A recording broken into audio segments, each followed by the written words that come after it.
We have one more Athena Award to present, and I'm really delighted to invite up representatives of the Association of Women in EECS. So this student group has been tremendous in helping us to plan and execute the event, and they will offer the final award to Girls Who Code.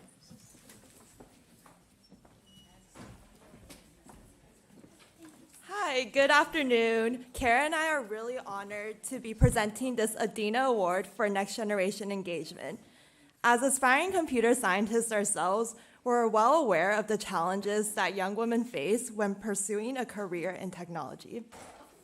Here on the UC Berkeley campus, we're proud to be leading the Association of Women in Electrical Engineering and Computer Science and creating a supportive community for women in technology through a variety of academic, social, and professional development events. Through initiatives like our mentorship program, we aim to connect and empower our students to uplift, celebrate, and support each other as we pursue futures in technology, despite the many obstacles we face being vastly underrepresented in this field. However, in our work, we've realized that many of these barriers start long before girls even reach college. So we are so excited by the work that Girls Who Code is doing to support the next generation of girls by providing them far more coding experience, exposure, community, and confidence before they even reach college.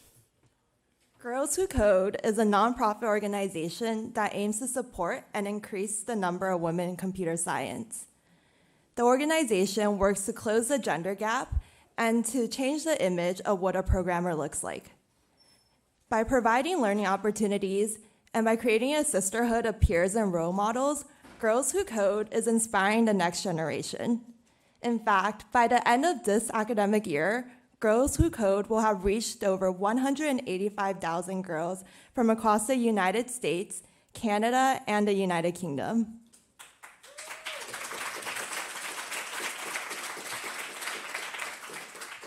We are so excited to present this year's Athena Award for Next Generation Engagement to Girls Who Code, and accepting on their behalf, Sydney Callis.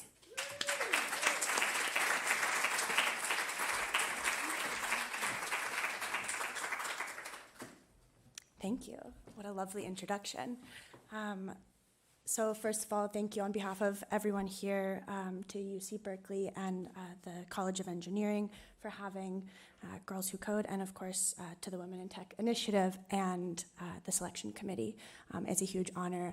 I was not originally supposed to be here. My colleague was traveling from the East Coast and was unable to come because of the impending doom of the coronavirus. And so I am here and very honored to be here. So Girls Who Code launched in 2012 with a mission to close the gender gap in technology and, as the girls mentioned, to change what we think of when we close our eyes and we picture a computer programmer, what they look like and what they do.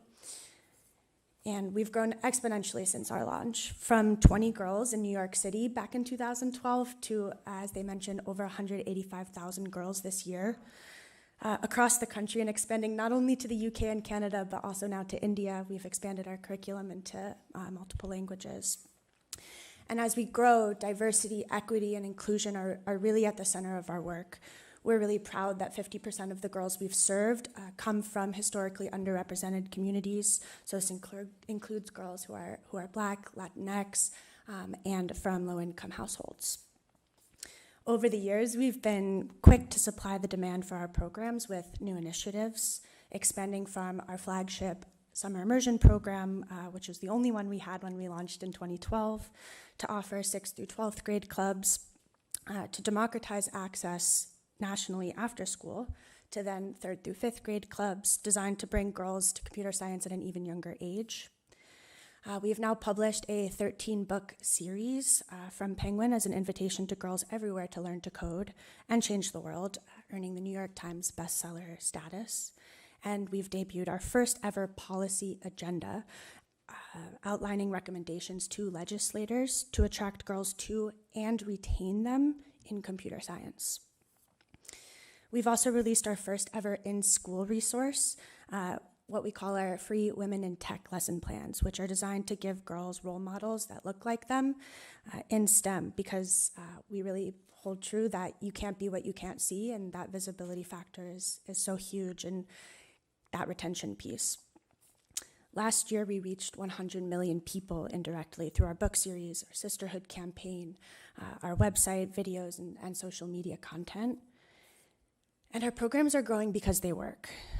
Girls Who Code alumni are majoring in computer science at a rate 15 times the national average. And for our Black and Latina alumni, it's actually 16 times the national average.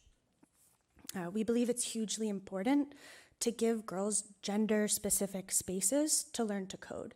This way, they're focused on learning to code and not, do I belong here, or will I succeed? Is there a path for me? And as part of our commitment to increasing diversity and retention of women in CS, we're specifically interested in addressing social challenges and providing supportive networks for underrepresented women. When Girls Who Code started in the US, women made up a majority of the overall workforce, but less than 25% of the computing workforce. Similarly, women made up a majority of college graduates, but only 4% of college graduates that were graduating with computer science degrees. So our girls are starting out behind, and by the time they reach college, 1 in 5 men plan on studying engineering or computer science. For young women, that number is 1 in 17.